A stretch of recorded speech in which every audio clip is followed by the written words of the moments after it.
7, 8, 9 10. years old. Starting off with the ruckus. Shout out to Brooklyn. Shout out to Brooklyn. Hey, girl. Hey. Hi. How's everything? You know. Why would you ask me that? I literally just broke down in baby tears right before we recorded. So I am interesting. It's like slowly NC. dying. Right. I'd be like, okay, I got Like, that out.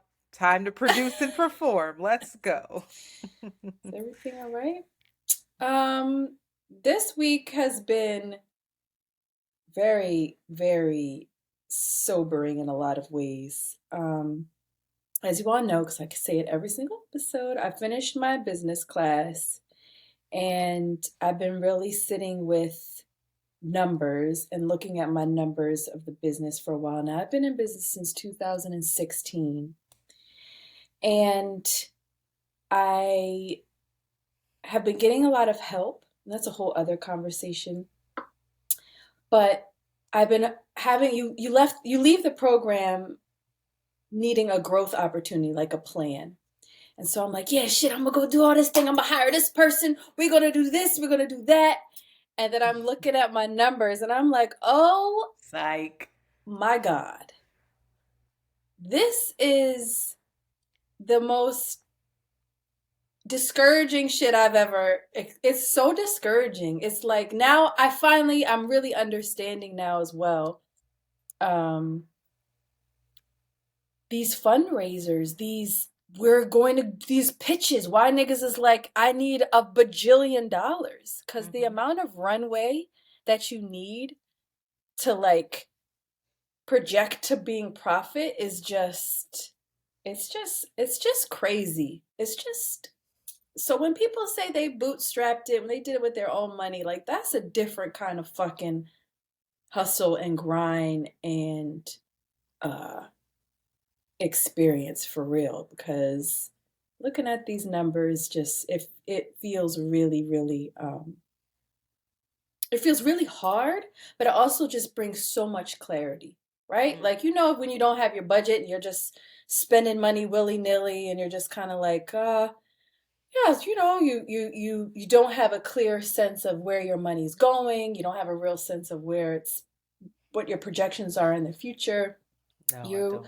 you have this kind of, and this was really sobering for me in a way, and I think a way that I am being called to level up and change my way of being intrinsically, which is terrifying, is this I have to be really clear and really intention. This is what you want. This is how we're going to go get it. This is my assumption of how I'm going to go get it.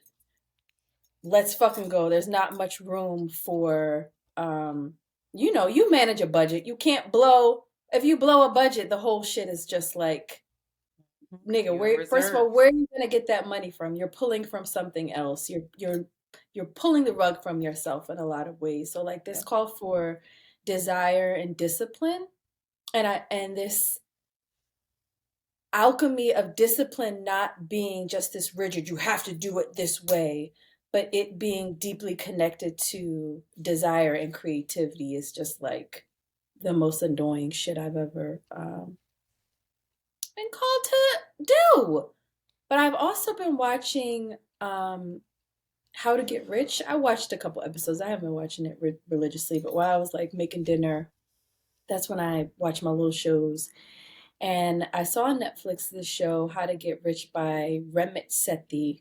And he's this really charismatic, kind of cute Indian guy who follows all of these different folks around. Everybody's at different economic levels and basically gets all into their business and asks for because the numbers don't lie. Like there's this one woman who has $25,000 in income every month on top of she just lives a crazy lavish life, but she's in the red every single month. She's overspending. You have people that, make I think they had like $2,000 in savings and are also just living in the red and just how once you get clear about what you want, and that's what he asks, his question is, what is your rich life? And he makes you sit down and write down I love that he used the word vividly, what you want your life to look like, and all the way from like, people always say, oh, I want to travel, I want to be able to do whatever I want, but being very specific about those details. All right, if you're traveling, are you How do you want to traveling coach? travel? Are you traveling? Hmm. What do your bags look like? Where are you Hmm. staying? What kind of food are you eating? Who are you with? How long are your stints? Like these really detailed desires. And then Yeah. the discipline like supports that in a way versus this really unthought out, I don't know, idea that we all have of like, oh, when I get rich, when the money starts coming in, then I won't feel this panic or I won't feel this worry. Versus like, no, I'm gonna get. I don't want to feel panic. I don't want to feel worry, and this is how you fucking do it. And getting down to the minutia. And I'm just sitting with how minutia makes me so uncomfortable and why. So lots of reality checks over here around money, around business, around possibility. Um, yeah. How are you? I am, full disclosure, I am completely overwhelmed at the moment. Emotionally, I'm overwhelmed.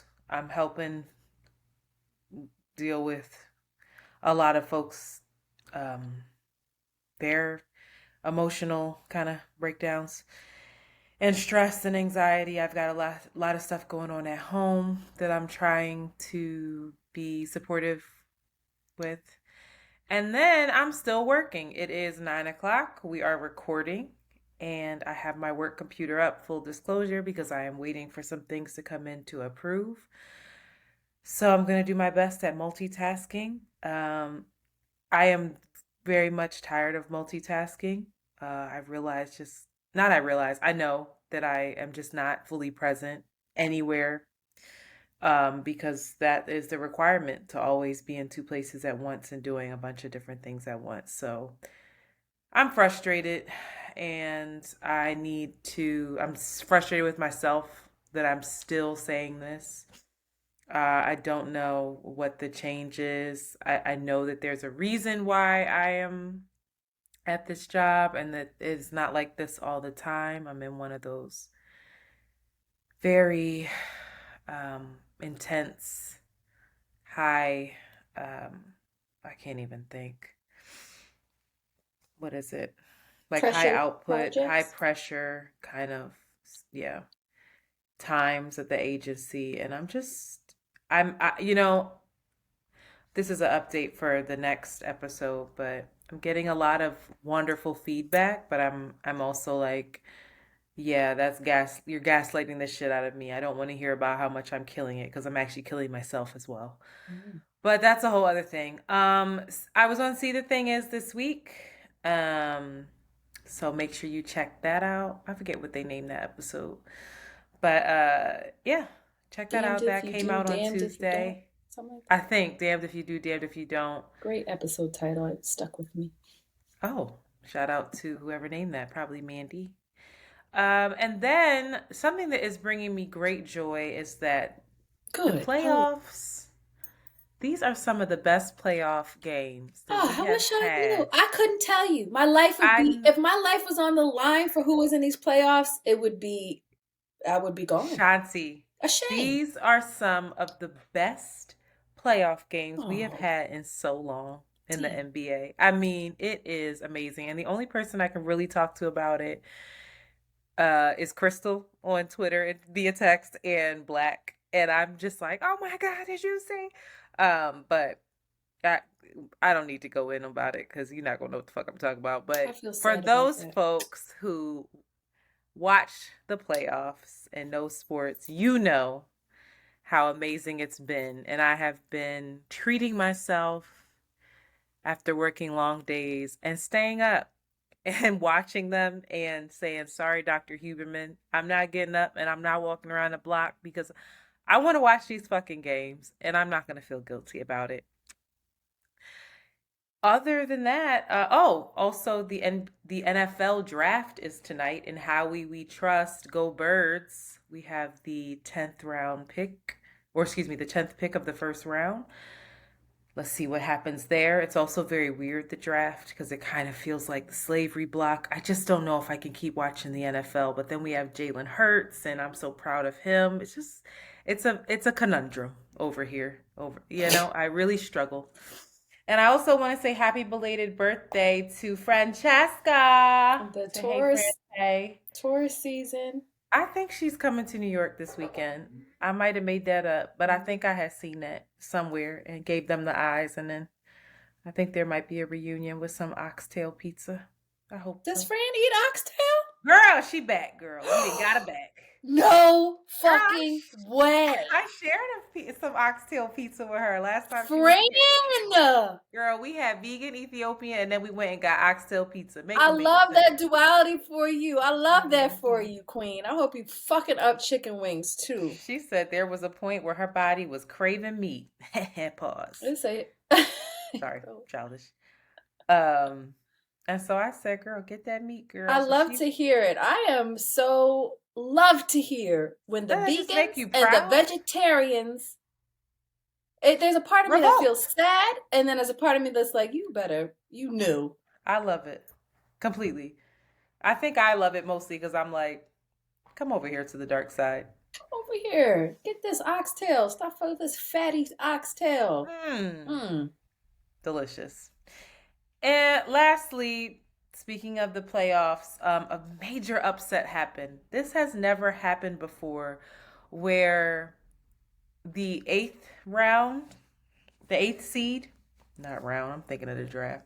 The eighth seed has knocked out the number 1 seed in the first round of the playoffs. You don't need to know what that means. Just know that it's a major upset. And the star of that team, who many believe, the team that lost, many believe is the most skilled and most talented, best basketball player in the league right now, Giannis Antetokounmpo. He had an interview after the game, after being knocked out in the first round. And here's what he had to say. But I'm curious for you. Do you view this season as a failure? Oh my God. Okay, because I'm not that up. You asked me the same question last year, Eric. Okay.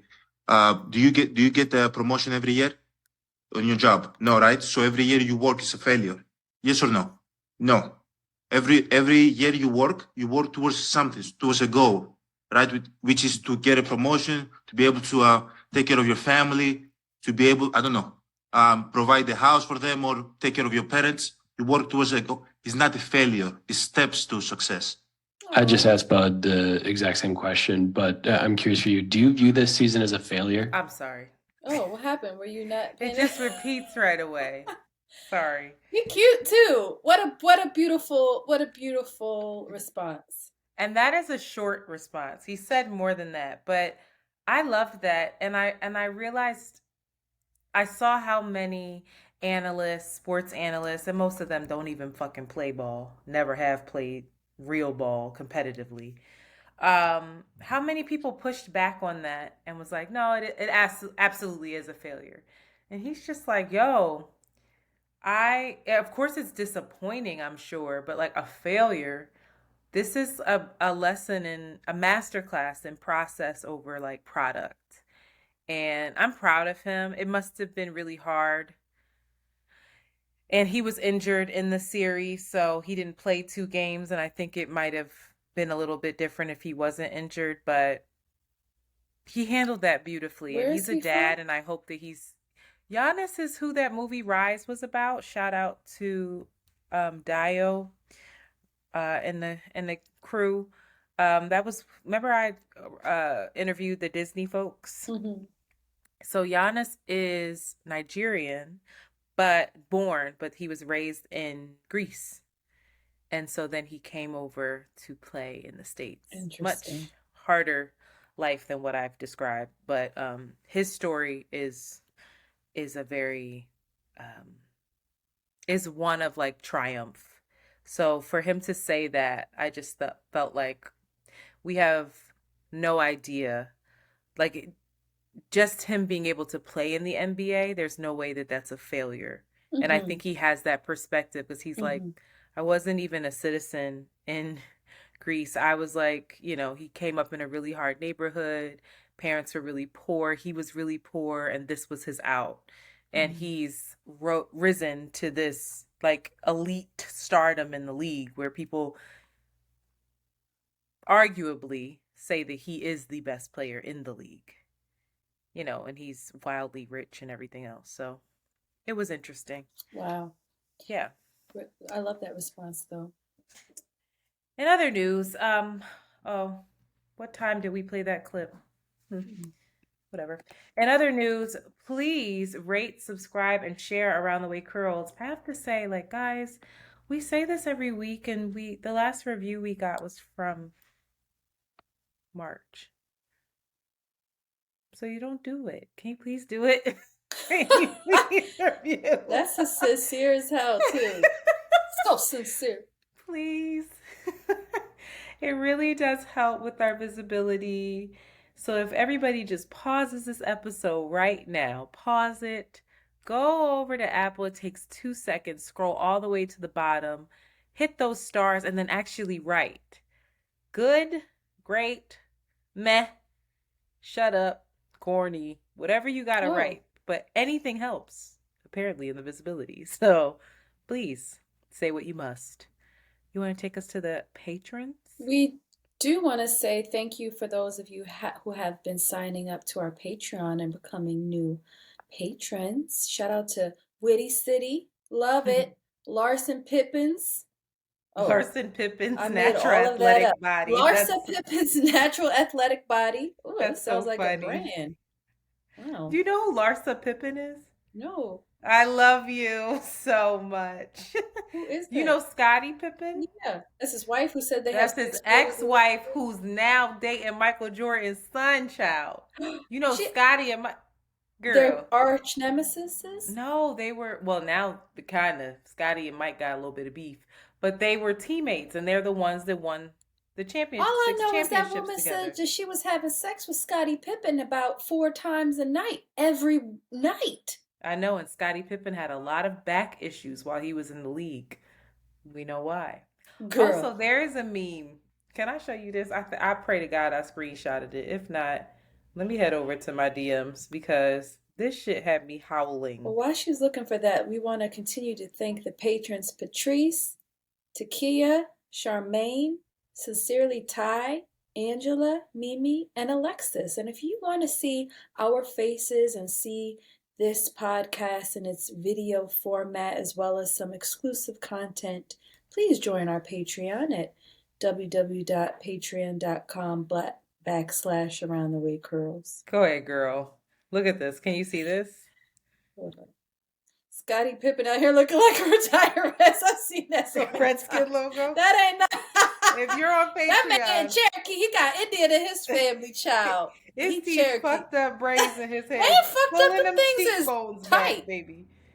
Child. No, he has weave in him, girl. I'm looking at the bally up front. They ain't fucked up. Child. Not him not getting knotless braids. Don't he know it's 2023? All right, let's take a break. On the other side of this, we have more stuff to talk to you about. Do you want to read or sing? God, it's going to be a struggle episode. Messages. We'll be right back. Boop. Oh, damn. Okay, good. I was about to say, I didn't fill that in, child. I put it all in there for you, Queen. 9:12, still waiting. Like, what if I this is what I'm saying, like, what if I needed to fucking leave? But why can't you hit them and say, actually, I need to go to bed, I'm a narcoleptic? Because you have to get this in to the medical and legal reviewers. And if you don't, then they won't review it for another 2 weeks. Oh. If you don't get it in by this time, it's a dub. It's terrible. Fucking sick of it. This happens all the time. And like you're just hostage, or I'm traveling somewhere with my computer. Jesus. Like today's another day. Never left the house. What you scribbling? Trying to put the founders of Crowfest because some of them ain't all back. I don't wanna say nothing. The one girl, she done found love in what's her name? I forgot her name. In South Africa, and is having a South baby. Africa. Who? I So forget there's her Tracy, name. Not Tracy, Tracy. Mm-mm. Melody, Sharice, our girl Gia, Simone. Not Simone. I saw Simone. Simone. No, Simone was at the drawing. Yeah, Simone's back. She's the one that's having a baby. No, not Simone. I don't remember the girl's name. All right. Simone got into that awful car I know. accident. Oh, Simone and Tina went to Temple together. All right. I won't say their names then. Just shout out to Gia. That's our friend. That's the one who's our friend, personally. All right. Ready? Yep. And we are back. Hot shit. Shanti, what you got? Well, we just want to show some love and get people excited to check out Good Moms, Bad Choices. They're going to be touring the city. They're going to be in New York and Philly specifically. To all our New Yorkers and Philadelphians, you guys should make sure to check them out. They're going to be in New York May 5th at the City Winery and Philly May 25th at the Helium Comedy Club. That is amazing. I didn't Shout know out to them. podcasts to be at a Helium Comedy Club. That's dope. The Good Moms Bad Choices is coming to a city for their confessions of their shenanigans. Check them out for an evening of sexy confessions, laughs, drinks, surprises, and special guests, including Mandy. All right now, Mandy gonna be in the place.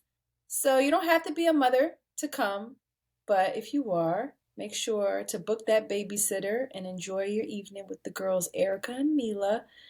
We are definitely gonna try to make it. I just am very excited to see the show that they put on. They look like a good time. So they are a good time. Shout out to them. Check them out. Also, if you want to purchase VIP tickets, you can get a free signed copy of their debut book, A Good Mom's Guide to Making Bad Choices, which releases on May 2nd. So shout out to that. They busy. Authors or whatever link. Also, big shout out to the ladies of Curl Fest. Tickets are on sale. They're back, baby. I'm so excited for them. Let me tell you something. Revolutionary, iconic. I remember first just walking up and being like, just the idea of it was like, oh, that's cool. This was all around the natural hair craze. I don't know if you guys do not know, Curl Fest it's turned into almost a festival. I guess that's what you can call it now. But it started very grassroots, centered around natural hair and the natural hair community, which consisted of Black women, and bringing them together to celebrate their beauty. And I'll never forget, I then did, I guess it was 2018, and it was 20,000 Black women just in a field, and fine as fuck. I'm talking about the baddest bitches show up for that. So if you are a gentleman looking for the love of your life, you better show up correctly. Don't go there and ruin some beautiful woman's life with your nonsense. But they do, but they come through in their fuckboy gear. They come through with like a shirt on that says, I met God and she's Black. Or like, only dates Black women. And they just go and they get every number out there. And they smart. That's the fucking that is where ladies, if I was a nigga, I would go to Curl Fest. You are one. I would okay. I will wear that and some Birkenstocks and bag the shit out you into and that. Some boot listen. and fuck up your life in 2 weeks max. Kings and hurt my feelings. Yeah. Shout out to them. Y'all should check it out. It's gonna be fun. We should go. I definitely want to go. Get the sale starts July 15th. It's a good time. Like they create No, a they're really on sale. dope. The date is July 15th. Oh, forgive me. I messed that up. They're on sale now. But it's a good time. Good music, good vibes, and fine, beautiful people. Show up now. You know Show what up, else is show a up. really good time? There is a new show called It Is What It Is. It is on YouTube and it features Cameron and Mace. Girl, I saw a clip of that and I was like, what in the It is the hood greatest. haberdashery? I love it. It speaks to the inner raggedy in me. Everything that they talk about is like, pause. Hey, yo, like they're childish, but they're talking about sports. So you might not like it or get it. Damn it, because I love Mace. But you should, first of all, I'm just happy that they're doing it too. I love to see it because they had real beef back in the day. Oh, So the fact that they put this aside and they're doing their thing, it just brings me great joy. Maturity. Black men love each other. Yeah. Makeup. And they're just goofy and silly and problematic. I will say they're problematic. I mean, Is Mace talking his Christianity stuff? Is he dropping some holy gems, or no? Is he giving that up? Mason. Well, I guess a little bit. It's you know, when he's saying pause and stuff, because it's kind of like, you know, anti homosexuality, I guess, or like you can't say anything that's slightly homosexual. So yeah, it's in line with his Christian beliefs. Wow. Hate it. I just pissed off both. Yeah, I was about to say that was interesting. That was an interesting. I just pissed off the gay community. I'm fucking up. I'm very stressed. I was crying earlier. I'm gonna do better. Wait till we get to the transgender information down below. More to come on that. Also, I don't want to talk about Succession this week. Let's give it a breather. Let's see what happens. I do want to announce that Black Mirror is returning. That is very exciting. And lastly, sad news. Ode to Babel is closing. This is a Brooklyn gem. You came? Celebrated my 30th birthday there. I almost went home with a woman that day at Ode to Babel. I almost lived my gay fucking dreams out. Yeah. Internet cock block. No, I didn't. She did. I came back. Tina came. So my sister, y'all, came to me and was like, I know they were ready. First of all, Tina was stressed out because Jade was walking around and pouring tincture, infused liquor into our drinks.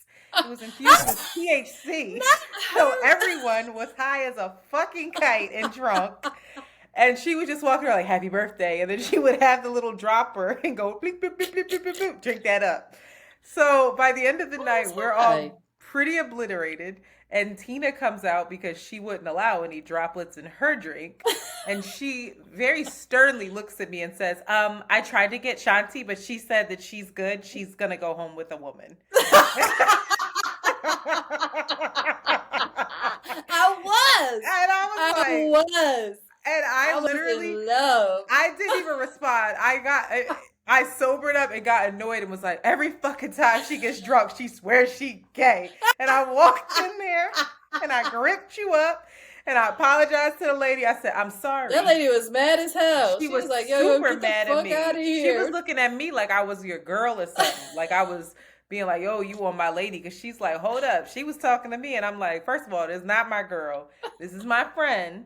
But she's not really gay. She also doesn't know where she is. I don't even think her phone is still charged. So I actually can't let her go home with you. It's a safety issue. No diss. Okay? Oh, boy. So shout out to Ode. Anyway, good times at Ode to Baby. Right. Good times at Ode. But no, it's closing. I think that the neighborhood changing, the whites finally won.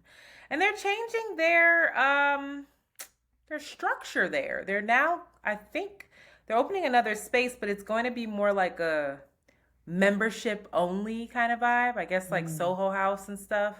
I kind of hate the idea, but I won't knock it until we see what it is. But it just feels like, oh, now it's going to be exclusive to a certain group of people who can afford it. And that's kind of corny to me. I looked at my P&Ls. I cannot afford it, so I will not be attending. Sorry. And I heard that the new space is small. I'm like, oh, y'all love a small space. Y'all love a little claustrophobic space. Little a little tight. But Old was a Mother's vibe, womb. so R.I.P. to Old. In other news, politics as usual, I would like to shout out the See the Thing Is listener who commented on YouTube and was like, I like Around the Way Curls, but I don't listen to them because they talk too much politics. This is for you. The Dominion lawsuit. This was a Antoinette lawsuit. will remember a negative. One thing Antoinette will do is remember that comment and bring it back. I wasn't even Remind negative. I was like, you know what? I get it. This would not be for everybody. I completely understand. But the Dominion lawsuit is one. That's the one where they were suing Fox News. Of course, we discussed it at length on previous episodes. This lawsuit settled. They settled right before they were about to go to trial. A trial where many of the Fox personalities were going to have to testify. They settled for 787,500. Wait, I can't even say it. Wait, 500,000 million. $787,500,000, which is basically $800 million. I need to put this into the perspective of Fox. The company reported that in the first quarter, fiscally, they earned a revenue of $3.19 billion. Wow. So while that is much more than what the settlement is, for one settlement, this is huge. That takes quite a chunk. You gotta listen. Shut the fuck up. Take this. You ain't bringing all our shit out on these streets. We ain't making this public. But this is not their only lawsuit. There are other folks that are about to sue them who might be able to get close to, if not more. So this is going to wreak havoc on them, I believe. Now, a lot of people were very disappointed with this because in the settlement, Fox did not have to go on camera and say, we lied. And that's what a lot of folks wanted because Fox never reported on this lawsuit. Their viewers, has the higher viewership of news, has no idea. Most of them don't even know about this lawsuit because they don't watch anything else. And they won't know that Fox lied. So that was deeply disappointing. A lot of folks felt like Dominion let them down. I was not surprised by this because Dominion was not suing so that Fox could have to answer for its ill will and propaganda. They wanted money. You fucked up my business model that I worked very hard on, and you need to pay for it. And they got their money. Christ. And their future generations' money as well. That part. Listen, I feel like as a result of this, Tucker Carlson was then fired. Tucker Carlson is their most popular news anchor personality. Now, it comes out that Tucker Carlson actually was fired, supposedly, allegedly, because the New York Times has revealed that he, of course, this is not surprising to anyone, has he creates a hostile work environment for women.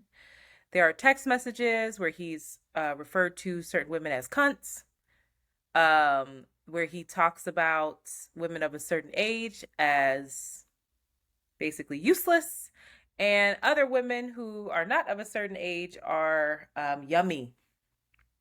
There's like a bunch of other things that came out too, where he was talking about very, very what is it? Oh God, I'm struggling. What is it? Very prominent figures within Fox, disparagingly. Listen, Tucker Carlson's out of here. But the thing that's very interesting about it is that Tucker Carlson's slot has now lost 50% of its viewership. Yeah, Fox fucked around and found out. They find it out. Yeah, people are pissed. They are very angry. Pissed. They love and him. It's so I mean, of course, it's all, they don't give a fuck about what kind of job environment he created or the the morality behind his firing. It's very politicized that the left, the left agenda, they came and took him down because he was telling the truth, and Fox is being That's usurped what by this he's saying. leftist agenda. But that's what a lot of the listeners believe, Yeah. that they're like, Well, he released a video on Twitter that was just a bunch of words. He didn't say much of nothing in that video. I was like, what just happened? And that actually had more views than his time slot on Fox since he left, which is wild. he's gonna be all right. I mean, He's gonna go career, somewhere else great. and get a ton of fucking money, He's gonna or be create fine. his own shit and get a Yeah. ton of fucking money. So, in other news, Don Lemon fired from CNN, gone. Monday, April 24th, he was out of here. Do you want to go into this? Yeah, he has been with CNN for a very long time. Started in 2006, all the way up to this year. He had his own show, The Don Lemon Tonight, and most recently, he served as a co-host of the morning program with Caitlin Collins and Poppy Harlow. I'm sorry, they didn't deserve that, and I apologize, but those names just brought that out of me. Caitlin Collins and Poppy Harlow, before he was fired. Don went straight to the Twitter and said, "I'm stunned. After 17 years at CNN, I would have thought someone in management would have had the decency to tell me directly. At no time was I ever given any indication that I would not be able to continue to do the work I have loved at the network." And niggas at CNN was like, "He lying. We tried to meet up with him, but he refused to talk with us, so whatever." I still don't. I'm seeing lots of different reasons why he's been fired. Some from Black folks, and then this reasoning here is that he too had a lot of sexually insensitive remarks, as well as I think he also had some incidents with women that he worked with as well within That's his what workplace. they're allegedly reporting, yes. But he was pulled off the air for comments about Republican presidential candidate Nikki Haley, saying she is not in her prime. It caused a lot of people to be upset, so much so that even the CNN CEO, Mr.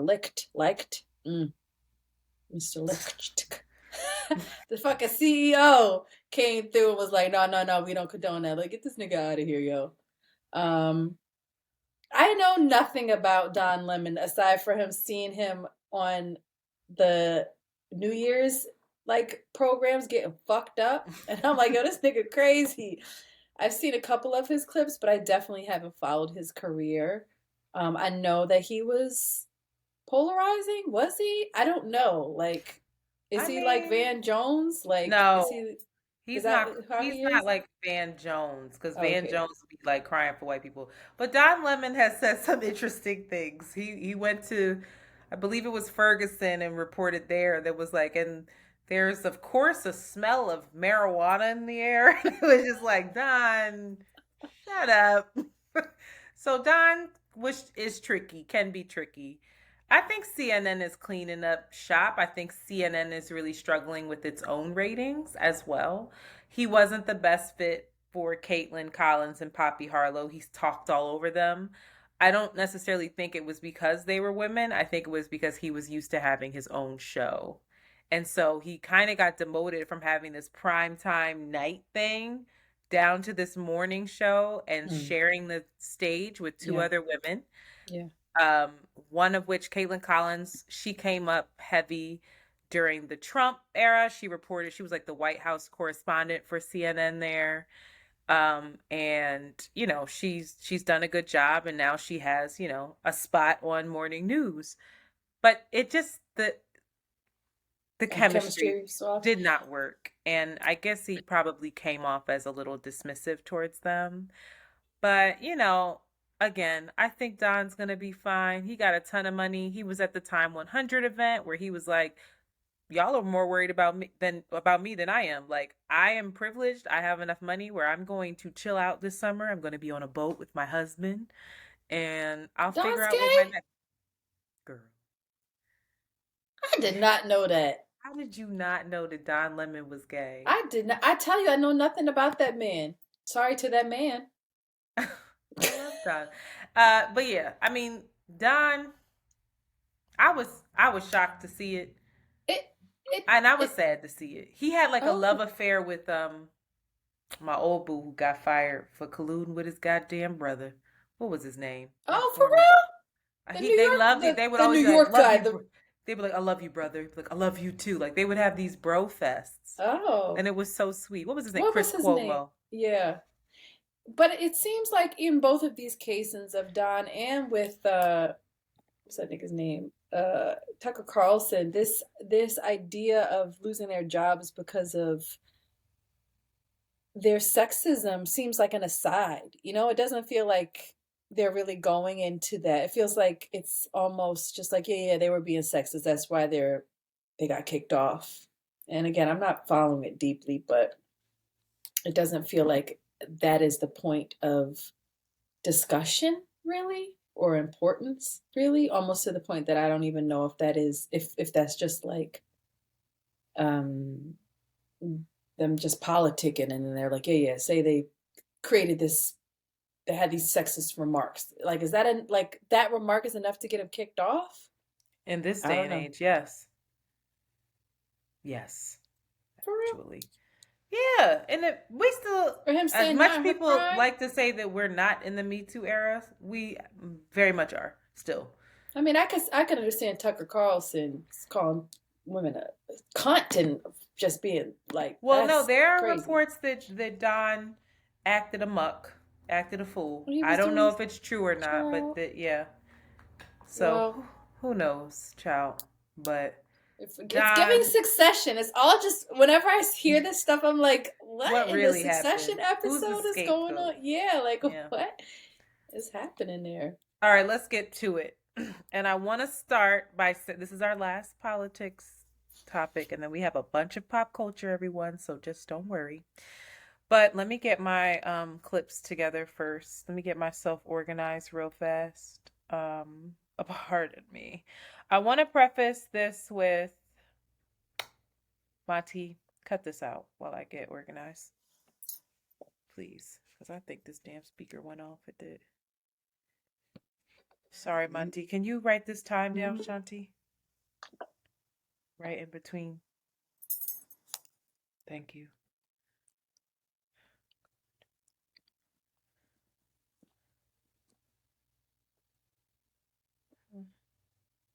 Okay.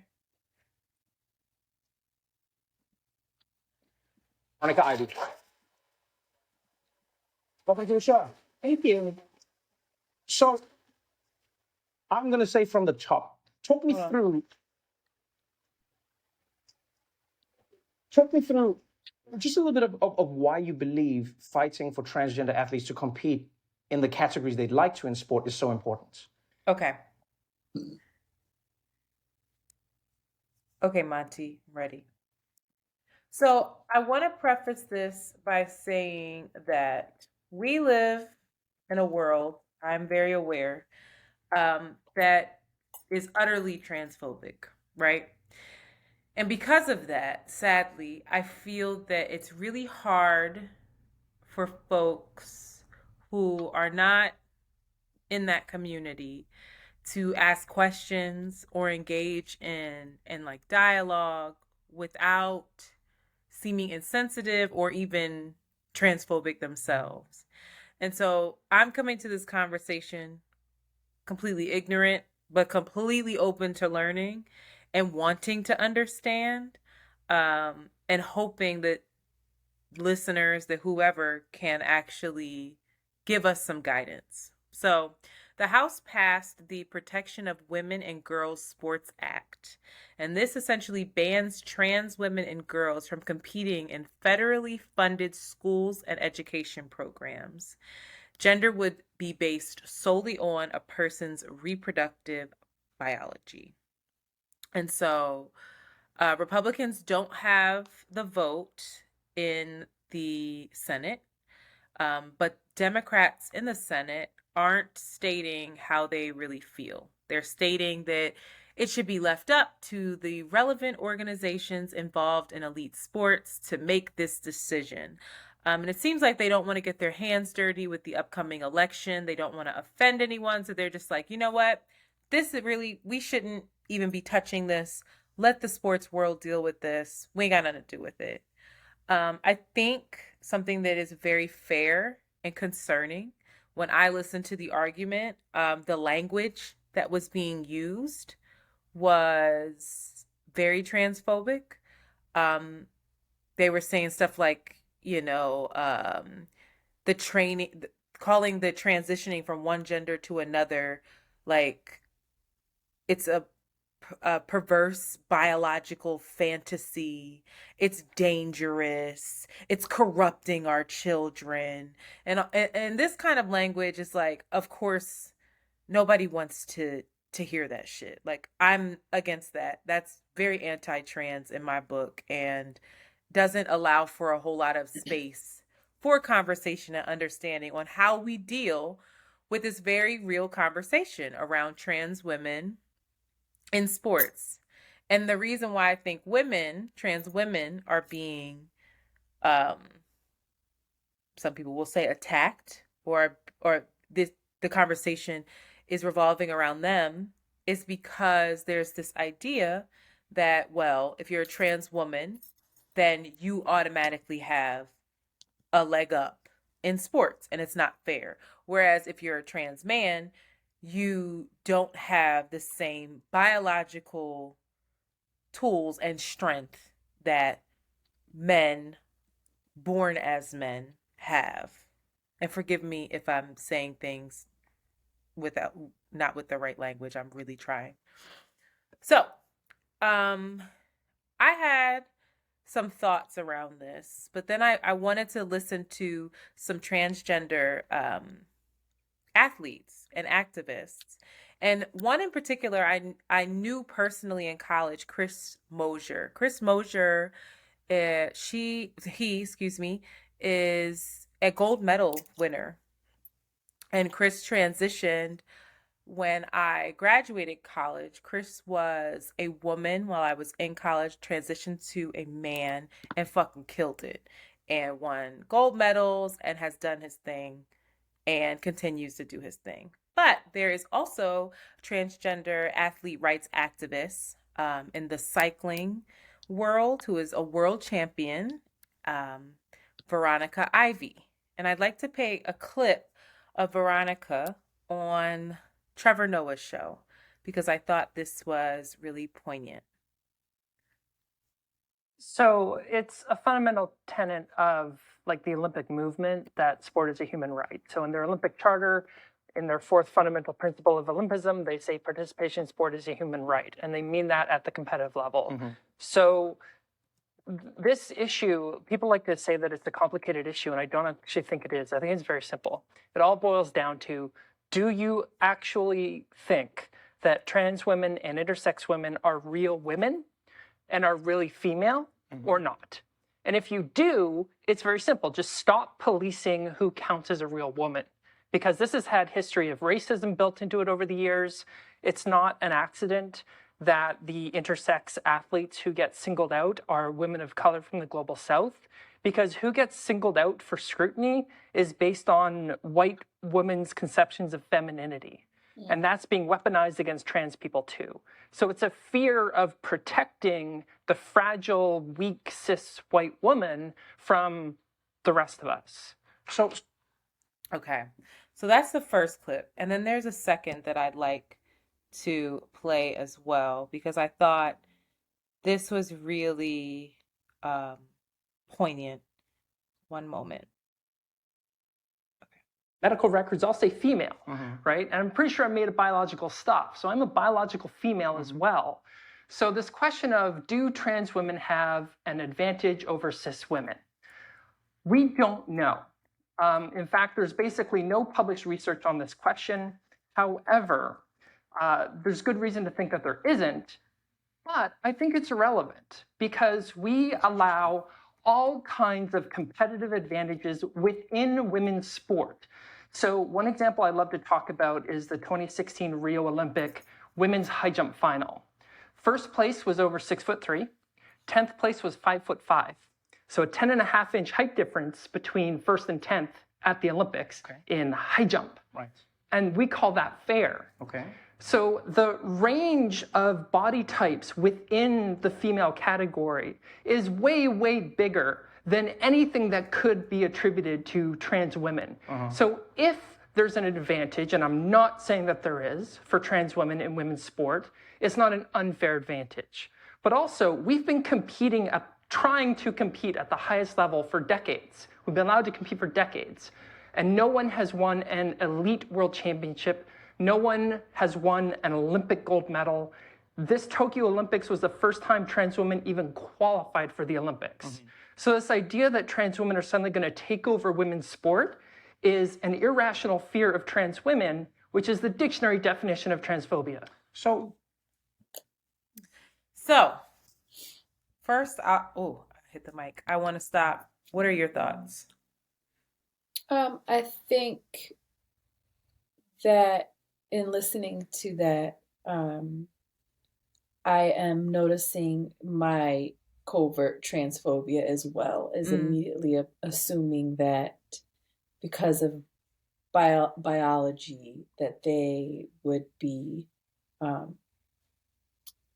that there's an inequity in terms of strength, speed, and performance because of the physicality, the basic physicality. But this underlying question that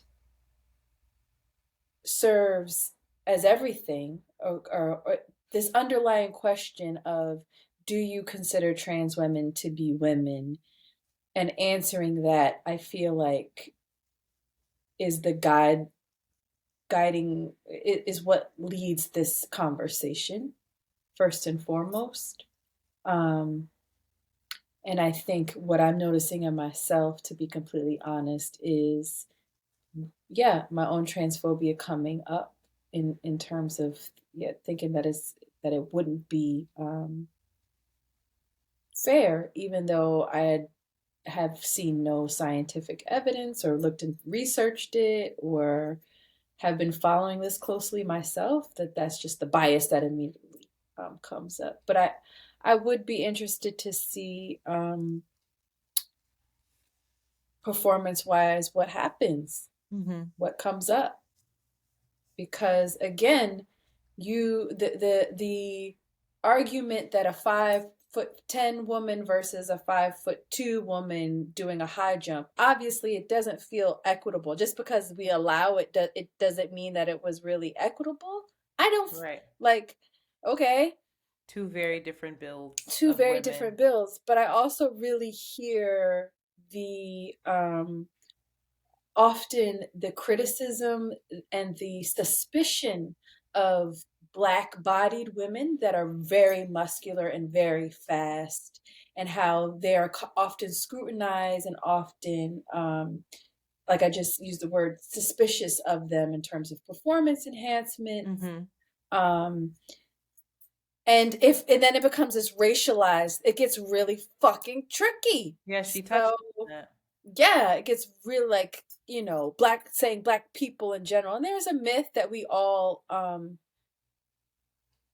I think we all are conditioned to believe that Black people are just superior genetically in their build, and white people carry that inferiority in themselves as well, of like, that's not fair. I don't know. I just said a bunch of words. So. No, I think that was because we're working through it. I think, I noticed after listening to, and I wish I could have found a clip of Chris as well, but after listening to Veronica, and just hearing out a bunch of folks on, YouTube talk about this, it did make me check myself, because my immediate reaction is like, okay, I'm a competitive person. I've never played competitive sports, but my parents were athletes. I'm competitive in other ways, whether it was performing or whatever the case is. And I know what it is to train and train and train and get to a place where you feel like this person has an unfair advantage over me. and it doesn't matter all the work that I've put in. Now you're stealing my spot, which is similar to how like people feel like, oh, you're coming into this country and stealing my job. There's not enough, right? And so I went to listen, if Shaq tomorrow or Shaq back in the day said, you know what? I this is not who I am. I'm actually I'm a woman. I'm going to transition. And Shaq went to the WNBA. What? Like, what do you do with that? But the very if you go back to that interview, Veronica talks more about that, her and Trevor. And so they start to talk more about, well, does that have anything to do with gender? Or again, is that just an equitable physical ability thing? Yeah. Because you look at, and I'm not saying that she's anywhere close to Shaq, but what's sister's name? Who was in Russia? What's our girl's Brittany name? Griner. Brittany versus Dawn Staley. Two very different people, two very different positions, but still competing against each other in the same league. Not at the same time, but you see what I'm, just different. So they were talking about that in terms of like boxing. Boxing, you do box the gender, right? Because we're learning now that gender is not a binary, that there's all of these other spectrums of gender. But in boxing, you box your weight class. It's not just men boxing each other. It's okay. And women boxing each other. It's you are a woman, you're a woman, but you also weigh this. And so that brings it to be more fair and equitable. Then you go to the oh God, I want to say this correctly. Lord Jesus. The Paralympics, where you have folks who, you know, some folks are blind. Some folks are amputees and have prosthetics. All of these different things. And so they have to determine who should be competing against one another. How is it more equitable? And so this would require, I think the biggest pushback is you have these establishments, right, where the NBA is a huge business. You know, the WNBA is a huge business in and of itself, but nowhere near the NBA, NFL, etc. You would have to rethink the entire sports spectrum on how, you know, how people qualify to compete against one another. And there's just not a willingness to do that because it's established, it's making money, and people don't give a fuck to care whether or not a trans person can compete or not. The gender binary is not a collective. Exactly. We are collectively not in agreement about the gender binary. So yeah. And if we are, that's wild though. To me that makes more sense because there is something to physicality that cannot be denied, right? There's something to bigger, stronger, and being paired up with somebody that is in the same, that mirrors you, that what's the word? I can't remember what you just said, but even if it's weight or, that makes a lot more sense. Like you and I should not box against one another. Yeah. That doesn't make sense. We're both women, but we should not be in a ring together. Me and Jasmine can be in a ring together, but you and I should not be in a ring together. You and Amanda, maybe. You see what I'm saying? Like that doesn't make sense. And so I don't know. I also realize too, and for me in talking about this, there's still a binary because even in my mind, and that I need to work out, that even in speaking about it, I'm still trans woman. So you're a woman. Got it. That makes sense to me. Even if you're trans, you're still a woman. Fine. That makes sense. So now you're a woman and then you're trans man. Okay. You're a man. So man, woman. Got it. Okay. And there's an in-between there. I gotta take some ayahuasca to break that fucking binary open for me or something because I can't. Because these kids aren't going by this anymore. Yeah, and I can't. But there's something about this idea of feminine and masculine that I fuck with and that I'm attached to and that I don't want, that I think is undeniable. Now, who and how that's represented and who gets to claim that and who Is gets that a to social construct though? but that's something I think that can be broken down. But this idea of feminine and masculine, me personally, Oh my oh God. no. Is that what you listen to calm yourself down? It I don't feels know very why that just came on. colonizery. That would give me a heart That was palpitation. Woman from the Pirate King, and I don't know why that's playing, but go right ahead. Please continue. No, I'm just saying that I don't want that. I I fuck with it. I Mm. like masculinity. I like masculine energy. I It like makes sense feminine to you. energy. The I the just feel like definition, right? it exists. Like it's there. But those energies exist, but why do they have to be masculine or feminine? Why can't they just be that energy? I think that's Because what we folks gotta are name saying too. it. Because fuck, you gotta Heard fucking you. name it. And Like again, that's what makes sense to us. Wrapping our minds around something else is like you are asking us to relearn everything. Everything's binary, most things. You know, it very interesting. Very interesting stuff. I will say Dwayne Wade is leaving Florida because he said that his family is not really welcome there and can't thrive there, which I fuck with him on that. And then I just want to highlight the freshman Montana trans congresswoman is barred from speaking and facing disciplinary action. This should be getting national outrage. Zoe Zephyr, I don't know how to say it, Zephyr. This should be getting as much national outrage as the events that happened in Kentucky. She is being told that she needs to apologize for her comments. Her comments were, if you vote yes on this bill, this was a bill that was going to limit trans rights. She said, if you vote yes on this bill and yes on these amendments, I hope the next time you bow your heads in prayer, you see blood on your hands. Now, the Montana House Speaker deemed those comments as out of line and breaking House decorum. I don't know if that's that out of line. She ain't calling nobody out their name. She just said, there's gonna be ramifications to this, and it's gonna be on you. they say that shit quick as hell when it comes to abortion. They love to talk about blood in the hands and the girl child. Let it be Preach. about a baby.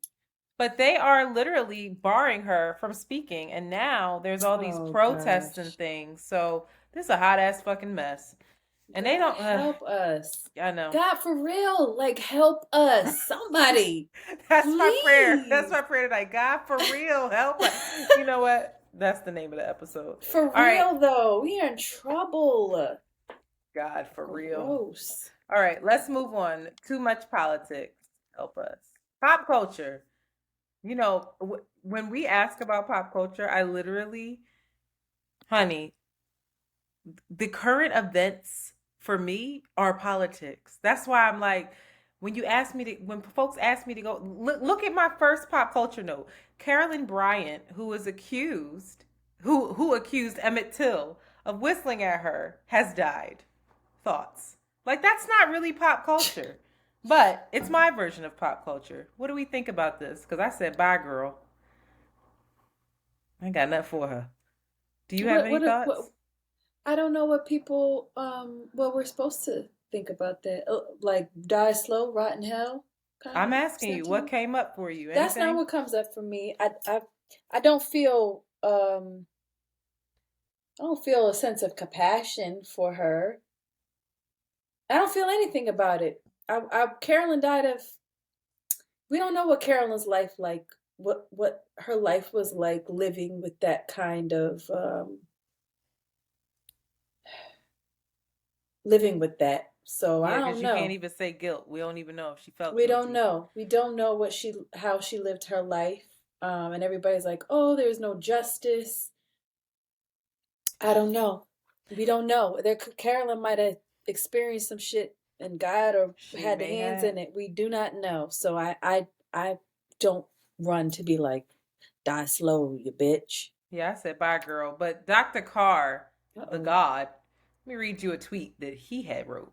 He said Carolyn Bryant Donaham died in August 1955 Every day since then, she rejected the chance to bring herself that's what I'm talking partially about. back to Mhm. life. Mhm. Now her body has joined her name, reputation, and character Mhm. in eternal death. Yeah. The spirit of the spirit of venerated ancestors Emmett and Mammy Till live. Yeah. I said, there That's it it is, right Doc. there. That's it right there. That's it. So, moving right along. Again, more death. Pioneer of trash TV, Jerry Springer, has Oh. gone to be with the ancestors, and Black Twitter is grieving. Said, y'all get on my nerves. They didn't grieve like that for Harry Belafonte, which we gonna get on too now. Lots of death. R.I.P.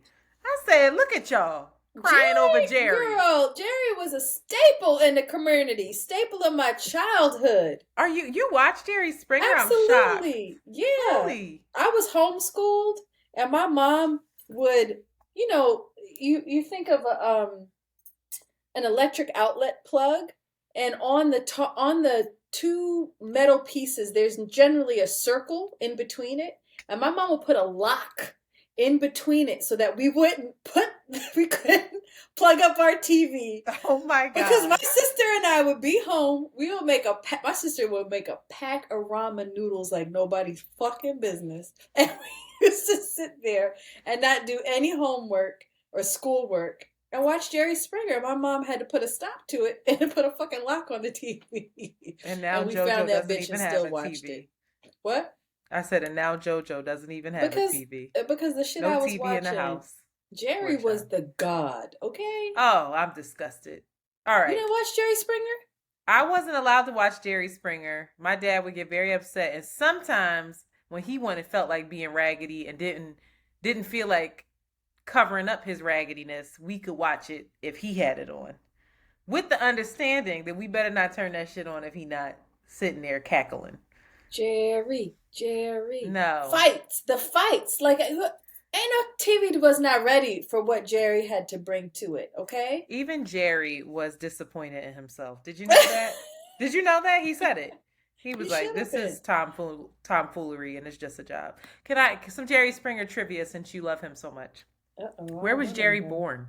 I don't know, girl. New York? Bad. Jerry, I'll give you another hint. Jerry was not born in this country. Fuck Canada? your brain up. No, bad.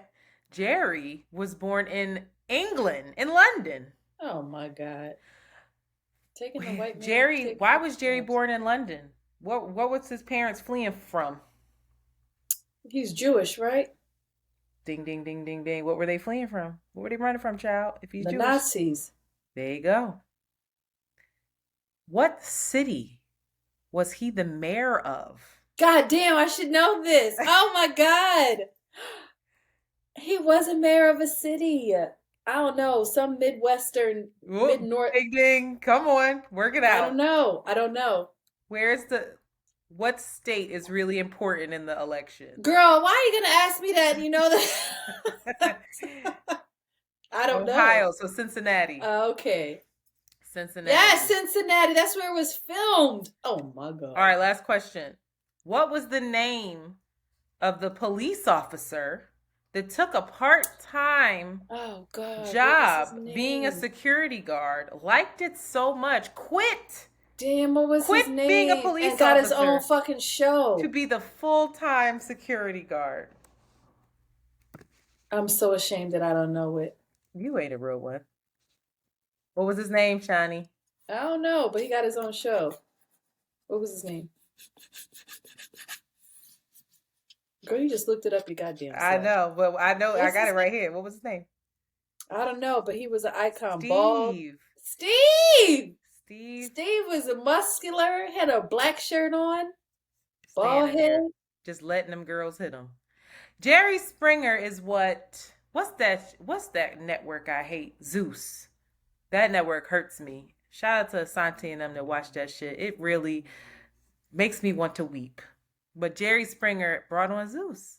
That's what it is. And Zeus took it to like the next level of just terror. It's Bell Hook's worst nightmare. Jerry was lower chakra, right? And then it was Very. like Jenny Jones.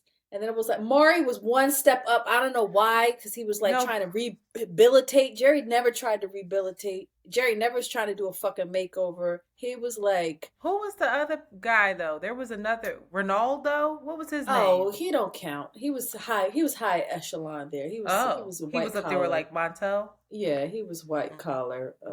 We don't have those shows no more. All the girls just got shows and they be singing. The fuck? Well, we have like Jennifer the Hudson house. and Kelly Clarkson literally have talk shows just so they could sing every show. Like there's never No. anybody on where they're just talking and getting to know them and they want a makeover or Fuck they that. telling Ain't their life nobody story. fighting no more on TV. I think I hate Maury that. Yes, they Maury's are. still- They're fighting on Zeus Network. and the game. What is it? The Housewives of all the Housewives trilogies. Are they fighting on that? They're not really fighting on the Housewives. They They arguing. just be fighting. Or what's the one with the girl Krishan on? Whatever show that is. That's Bad Zeus, Girls. girl. Oh, Bad Girls, Bad Boys. That network ain't right. The Bad Girls Club, Bad Boys Club, they not right. R.I.P. Jerry Springer. Sad to hear it. Look at how Also, I learned so much about Harry now. you Harry disappointed me. Belafonte. Y'all, Shanti was like, Harry was singing them songs. Let me tell you something. What? Yes. This whole time, those songs. How the song goes? Sing a song. It's like, No. shake, shake, Sonora, shake your body. I thought that was a white man. Because back in the day, the white men were taking everybody's jobs. They were Mexican, Egyptians, Black, Caribbean. Not They you were. stealing our history as well. I didn't know that was Harry B. Harry Coming B. through on the ones and twos, fucking Singing it his up. ass off. You know what? What's that? I'm gonna look for the Go, keep going. Tell us about Harry B. Harry was born in Harlem. Harry was biracial. Harry was a descendant of two biracial parents. Both his parents was mixed, making him a mixed man. He was from Black, Jewish, Scottish. He loved that song. Hala, na vida, hala. That was his fucking jam. Harry was singing that song. How do you know that, Shanti? Listen, I deep dive into Harry. I was like, let me get into this little butter pecan man. What was he doing? He was cute. He didn't fall in love with acting and singing until after he served in the Navy in World War II. He stumbled upon it. He said, oh my God, this is for me. He went on to sell 1 million records, Calypso album. Fucked it up. Performed in lots of plays. You gotta do He his was one of the few EGOT winners. the God.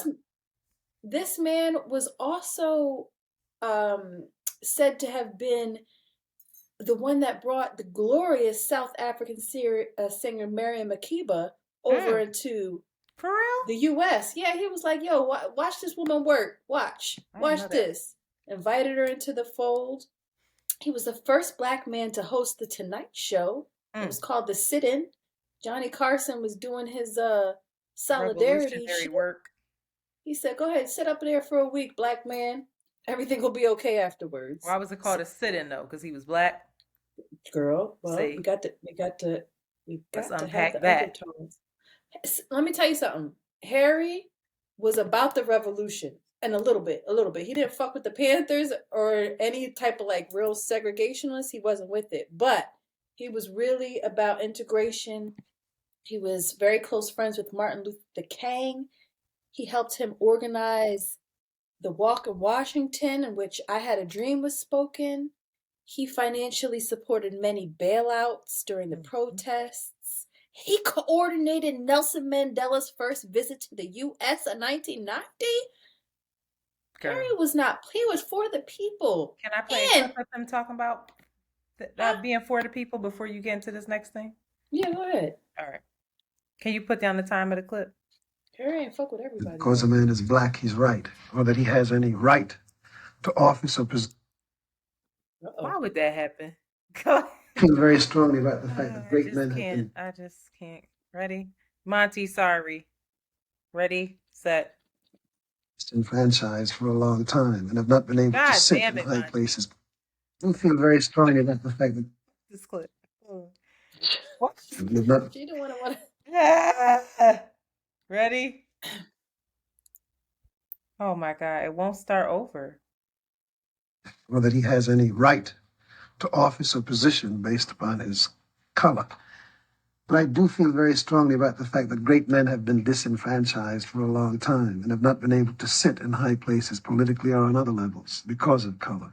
But this has had great psychological ramifications, not only for the Negro community, who has had many reversals over the last couple of years, because the racism which permeates American life from top to bottom in very subtle ways and in very aggressive, obvious ways, uh, uh, the Negro has paid a terrible price for this. But somehow you'll find that racism, in its subtlest and its most evil sense, has worked its way deep into the fiber of the hearts and minds of many men and women.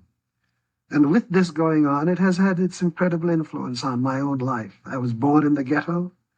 My mother was a domestic worker. My father was a seaman. I grew up in Harlem. I grew up not only with racism and segregation in America, but I grew up in the West Indies under colonialism. And my aunts and uncles and my grandparents were agriculturalists. They were farmers. And I saw what they did from morning until night and what their rewards were under the might of British exploitation. Yet I've come into my own manhood, and I have sought to apply myself to this world. I have children. I have high hopes for them. I fought in the Second World War. I was in the United States Navy. I was told then, and I fought with the knowledge that this was the war to end all wars, that we were going to defeat fascism and mankind could turn its attention to the best that was in man. And now I come, and my son is 10 years old, and I will arm him with everything that I can so that he will be free of any primitive, medieval, concepts about false patriotism, about boundaries, about the meaning of flags. Mankind is much bigger than all of these primitive symbols. And I don't want to see my boy with his face stuck in some rice paddy off in Vietnam or off in some other land, protecting the interests of the establishment and trying to reward their greed with his life. I'm opposed to it. And I don't want him to be armed with a sense of being able to go off and destroy another human being anywhere in the world whom he's never known. It's inhuman. It's terrible. And the reason I hang around is to make sure that in my old age, if I live to see it, that I will be able to say that in my lifetime I did all that I could with what was at my disposal, because I would hate for my children to look at me and to say, where were you during the moment of the great decision? I believe that because a man is black, he's Bars. Long ass Eloquent. clip, but But they, bars. back in the day, them Negroes were eloquent, okay? Listen, because they Stringing read. words together. They read, child. I They got had a something else better. for you. Uh-oh. This is a Patreon exclusive. This won't be in the episode, Monty. This just for you, though. Here I come That's my and me shit. want go home. Work all night on a drink of rum. Here I come and me want go home. Stack banana till the morning come. Here I I'm gonna come. send it to you. You thought I that was a white man? I think it was on Beetlejuice. I was like, what? No. That's why you thought it was a white man, because it was on Beetlejuice. Ugh, I didn't know the historical context. Anyway, keep going. Harry didn't Eloquent. fuck with Jay-Z and Beyonce though. Now, in an interview, Harry was a curmudgeon in his old age. Let's he just make that did. very He had a clear. lot to say. He said he was asked, "Are you happy with the image of members of minorities in Hollywood today?" He said, "No, not at all. They have not told the history of our people, nothing of who we are. We are still looking, and I think one of the greatest abuses of this modern day is that we should have had such high-profile artists, powerful celebrities, but they have turned their back on social responsibility. That goes for Jay-Z and Beyonce, for example. Give me Bruce Springsteen, and now you're talking. I really think he is black." First of all, what? I'm telling you, he was tricky in his old age. He was. Jay-Z responded and said, I'm just trying to find common ground before Mr. Belafonte come and chop a nigga down. Respect these youngins. This is my time now. You don't know all the shit I do for the homies. Shut up, Jay-Z. All of it's nonsense. Apparently they made up. They kissed and made it up. But Belafonte also criticized the Bush administration and compared Colin Powell, the first black Secretary of State, to a slave permitted to come into the house of the master. I know that's right. Talk your shit. Finally, Harry had 3 wives. 2 of them were white. Thank you.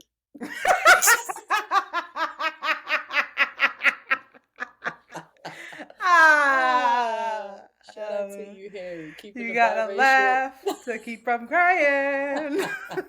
He said, yeah, power to the people. My white queen and I. My Jewish queens over on my left. Listen, I want to know what Jesse thinking. What's his name? What's the one you don't trust? Jesse Williams? Yeah, that Harry Belafonte was passing the baton to him. Because in they that like epic. No, that's not why. It's because of the work, you monster. Moving right along.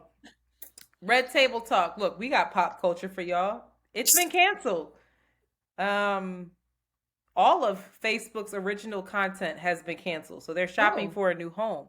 Curious to know what that means about Facebook's revenue. They're also laying off 15% of their employees. This doesn't feel very pop culture like, but but that shit crazy though. That's where my head went with it. I don't know what Jada and them talk about. As we get older, it's just going to become more and more curmudgeonly and politicized as well. All right, here's real pop culture. Ready? Ashanti sound like Fat Joe. Ashanti has been spotted backstage at some venue holding hands with Nelly. She didn't circle back. Now, she had a man. We don't know what happened to him. She was talking about him during Versus. And Nelly made that beeline over to her. And it's just been tricky ever since. That nigga, I don't trust him after his in that video rolling his eyes around in his head, looking all bugged out. So Black Twitter hates it. But I will say that I have a friend who had told me. Nelly's putting a diz out, huh? That's the kind of dick you want to come back to? Well, I don't have nothing to do with his penis, but they had told me that Nelly is a certified person who uses drugs to, let me not say that. Take that out, Monty.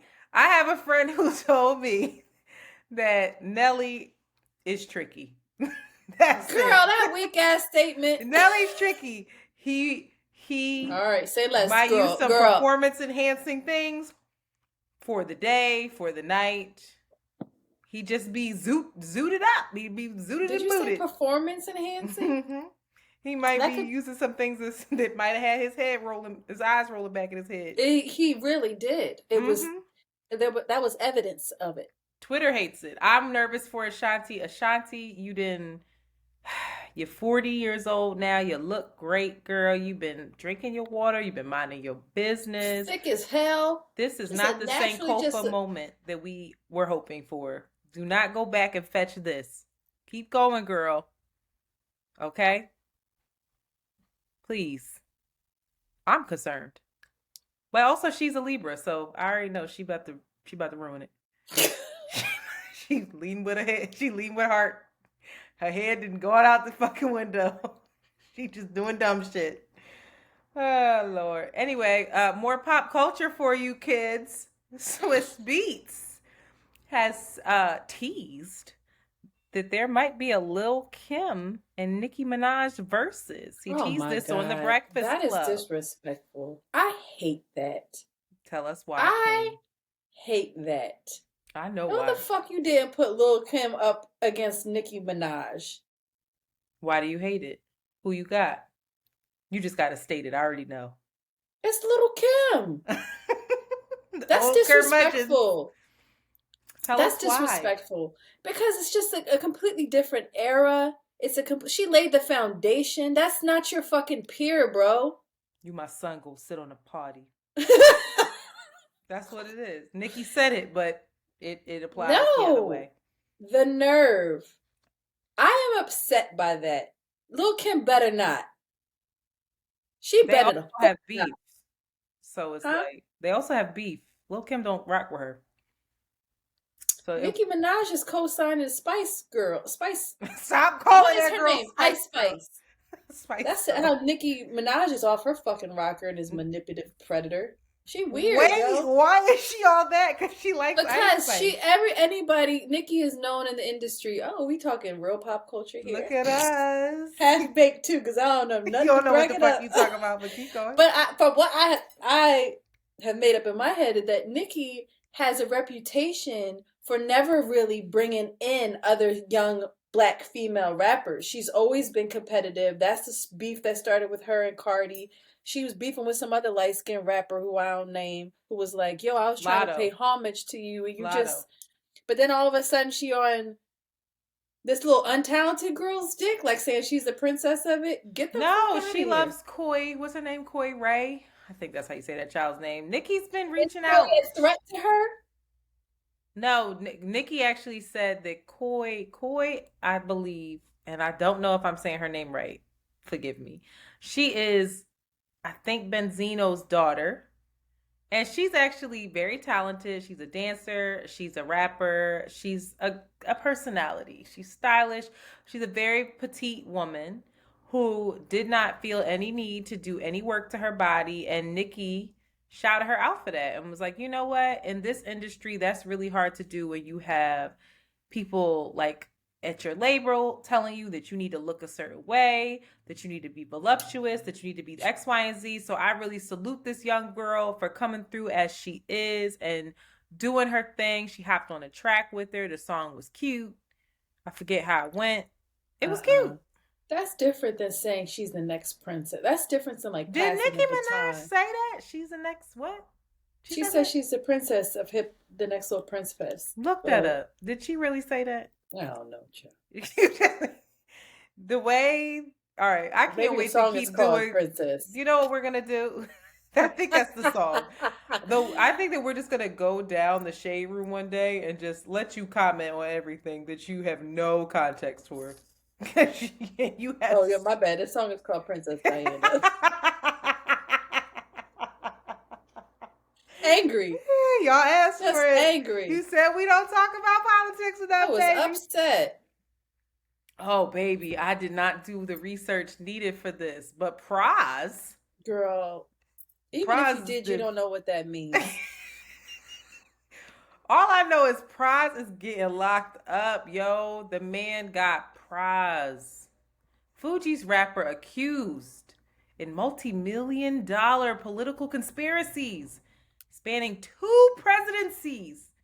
He was convicted Wednesday after a trial that included testimony ranging from actor Leonardo DiCaprio to former U.S. Attorney General Jeff Sessions.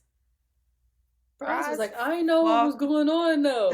That's what his statement was like. I know this shit was illegal. I was just trying to get some money, trying to help out this Asian boy. That's it. So Praz was accused of funneling money from now fugitive Malaysian financer through straw donors to Barack Obama's 2012 re-election campaign, then trying to squelch a Justice Department investigation and influence an extradition case on behalf of China under the Trump administration. You just made up words. Praz swore he was in a fucking no, I didn't. high drama political thing. He really swore he was fucking it up.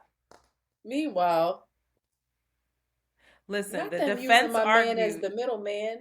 They was just using the man. Listen, the defense argued the Grammy-winning rapper from the 90s hip-hop group, the Fugees, simply wanted to make money and got bad legal... That's the funniest of my life.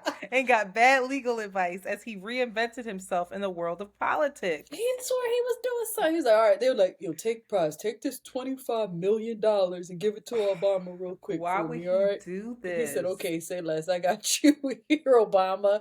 Here's $25 million. Ross fucked up. You know what's crazy? I would like to shout out Renee Blewett. Renee gave me tickets to that. it was like a pre-show for their 20th anniversary tour. They were doing a Fuji's The Score 20th anniversary tour. She gave me her tickets and I went. And that's probably the last show they ever gonna have together, child. And I was there. Between Prize and Lauryn Hill, child. Listen, and I'm still mad at Jay and Beyonce for not buying her masters back for her.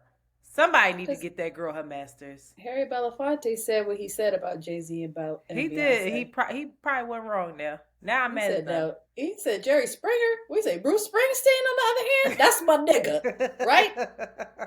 White wife number 2. Oh my God. Yo. Harry. No, we gotta pray for Prize because I don't think he's gonna be all right. I think Prize is going away. He did not know. He put on a suit. He didn't know. And started doing some politics stuff and did not know the belly of the beast that he was in. You fucked around and found out. Michael first met Malaysian financier Low Tech Joe. Low Tech, that should have been Joe, that shit goes hard. Low Tech Joe from Malaysia on the ones and twos. He met him in 2006 when the businessman usually known as Joe Low was dropping huge sums of money and hobo knobbing. What? Girl, that's what I'm saying. None of this makes sense. Hilton. No, this dude is connected to everybody though. Low helped finance Hollywood films, including The Wolf of Wall Street. DiCaprio testified Low had appeared to him as a legitimate businessman and had mentioned wanting to donate to Obama's campaign. Yo, why ain't Leo getting locked up then? They put him under the bus. They did. They said, tell that black guy did it. Tell that black rapper to take the fall. That's fucked up. Did. Yo, this is deep. This has a lot of roots. Joe Low is a fugitive. They don't know where Joe is. In a picture with Alicia Keys in them. He's been everywhere. He's like he's been wanting to be in the social scene with the American celebrities. Joe pulling string. Ain't one picture with him and Prize though, I'll tell you that. Child. Look, he with Usher and Aaliyah. Oh my God. Aaliyah? Yeah. Nigga Joe been around. Joe ain't playing. Wow. He went with Padma. Oh wow. Joe said, get somebody else to do it. I ain't going to jail. You out your fucking mind. Well, that's it, everybody. We did it. We did it. Politics was nice and long. Well, hopefully well thought out. Pop culture, you got we had some history up in there. Some history about Harry Belafonte. We read a Dr. Carr tweet, the head of African American Studies at Howard University, regarding the Carolyn Bryant, who accused Emmett Till whistling at her. We talked briefly about Jerry Springer. The God. Wished Shanti good luck. Prayed Maybe for she'll her. appear on the red table when it finds its new home. And we feel that Lil' Kim... Will it find its new home? Little Kim should smack Nikki in the face. Nikki should sit down because she could never. Well, we're showing our age, kids. Swiss Beats is disrespectful as well. I don't even think it's really going to happen. Also, what the fuck happened with Versus? They never got their money from Triller, so they just disappeared. Prayers up to Swizz and them. Maybe they can get some money from Jolo. I don't think they need money. They have so much money. These niggas. Capitalism. All right. All right. Okay. Take care. Thanks for listening. See you guys on Thursday. Bye. Still don't know how to end episodes. Bye. That was way too many damn clips. Why would I do that to myself? To have to record all this shit for Monty. Girl, this next episode, girl. Oh gosh. It's to be a humdinger. This is 1, 2, 3 2 topics in one. 4 clips. What is it? What happened to the Around the Way Whatchamacallits? I don't know. I erased it and then I never hit back on the arrow. It's something about a red hat The and a red girl hat. It was the and a girl in the nature but what was it? It was the red hat. or an Damn, orange hat. Shanti. It was the red hat. You were talking That we about got to teach these men how to put on the game. You can get the baddest bitches if if you you know weaponizing bell hooks. That's what it if was. you know 2 bell hooks quotes, a book. Carry a If book you around with read you. The Will to Change, you You can don't fuck even have to somebody's whole read it. life You just up. gotta say it. You They just don't even gotta. have to All read it. right, Because we're half the bitches potted. ain't read it either. We potted. We potted. All right. Y'all just out here virtue signaling.